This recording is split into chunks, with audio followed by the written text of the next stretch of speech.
তোরা যদি আজ যে হতা হইতি বোঝেন না আরে মানা করে দিছে তোর তো আর কোনো কামই হইতো না তোর গোড়ায় হুকুরে সারি দিয়ে চলে যেতাম অন্তর করে চাস না বেগুনের আর সাইজ করতে হইব এই কি ব্যানার ব্যানার কর কি করবা না করবা ইয়ান হরার কথা আগে আরে শিখো মানে তোমার শিখিতা হ্যাঁ আচ্ছা আচ্ছা তোমার শিখাইলে তেরোর আরো যেটা দিবারই কছে ইয়ে না মানে ওইটা না মানে ধরো তোমারাই শিখাইলাম শিখাইবার হরে তোমার শিক্ষিত করবার হবে এবার আরো অন্য করে শিক্ষিত করতে দিবা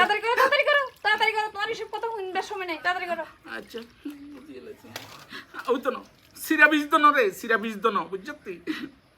আই রে কি যে করতাম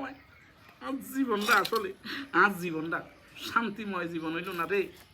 জীবনে শুধু দুঃখই রয়ে গেল আয় রে ইলিশে তোরে কাড়ি মনে করছিলাম যে